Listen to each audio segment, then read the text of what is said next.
Sunshine Ford on the Gold Coast, and we're picking up a brand new GT 5-litre V8 Mustang. You've got the EcoBoost, you've got Dark Horse. The most common one you're going to find around is the GT 5-litre V8 10-speed automatic, and these things just rock. We're going to get this out on the road. Later on, we're going to drop a supercharger into it. Have a look at the colour of this thing. Absolutely bloody amazing. Now, these haven't been in Australia for a couple of years, so people have been waiting almost 2 years to get them into the country. We're going to take this thing out on the road, we're going to get it on the track, we're going to get it off-road, we're going to get it absolutely bloody everywhere and see what this thing's got. See how many balls this thing has got to go. Get yourself into Australia's new Mustang.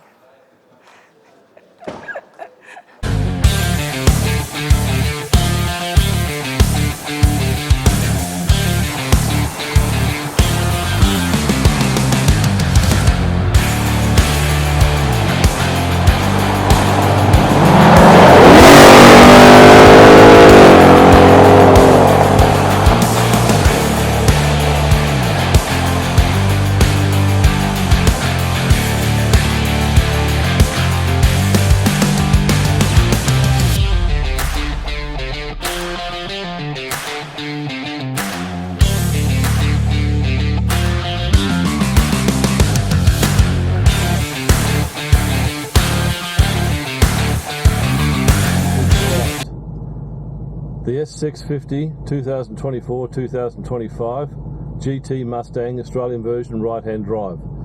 I've got the V8 version, Coyote 5-litre V8, and behind that a 10-speed automatic transmission. I've had this out on the road. I've only done 500 k's in this since I picked it up, and I can tell you, it leaves the other model behind. The previous models were good. This thing is next level crazy.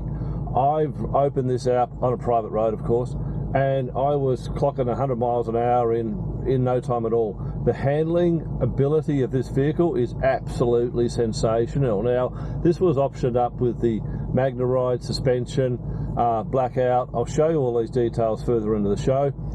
I did look at the Recaro seats, sat in them and thought, yeah, they're very nice, but I didn't want to lose the heated cool option, so we stuck with the original seats. And for everyday drive, they're great. If you're going to the track all the time, yeah, maybe look at the Recaros, but we're not on the track all the time, are we? We're just driving around town, and let's face it, the M1 highway in the Gold Coast of Brisbane or going south.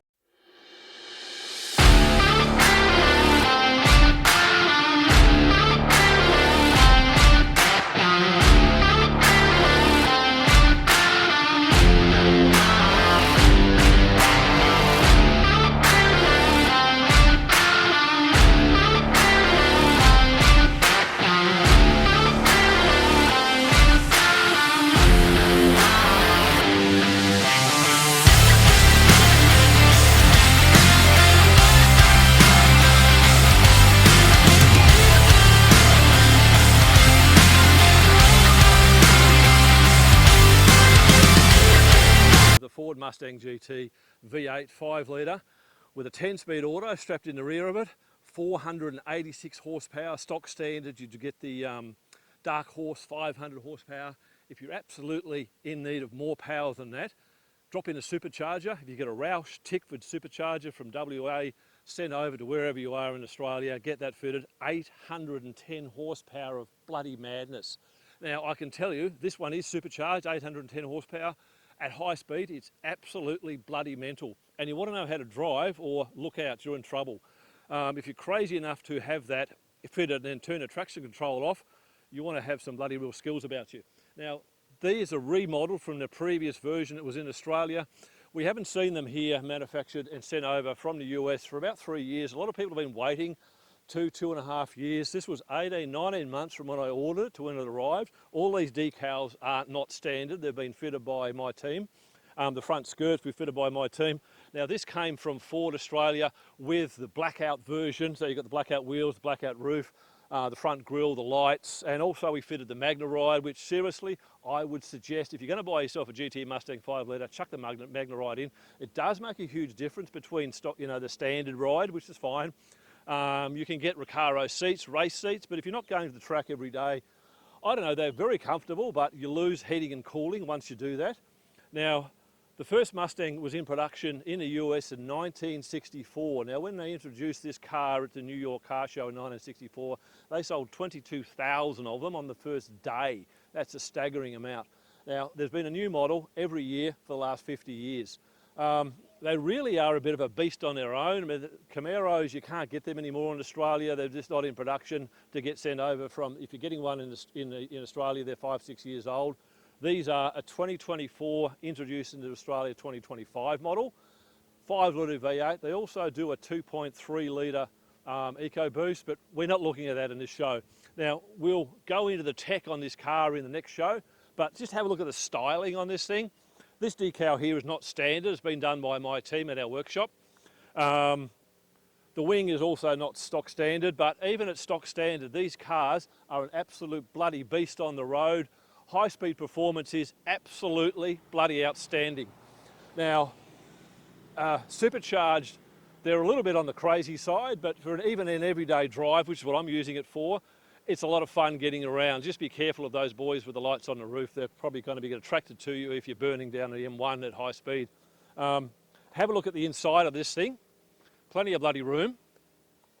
Plenty of room for driver and one passenger. There are seats in the back, but honestly, not a lot of bloody room. I tried to get myself in the back and you just wouldn't bother. Maybe you've got a small dog, like a little dog about this big.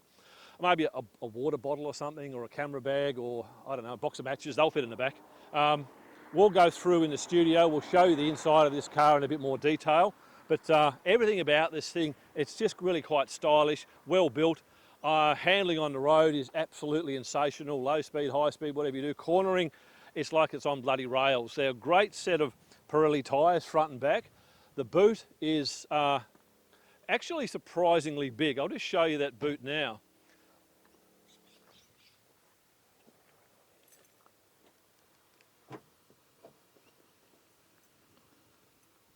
As you can see, plenty of room in the boot for our camera bags, and we've actually even managed to get one of our camera crew to sit in there, but we didn't close the lid down. Didn't think that was very nice.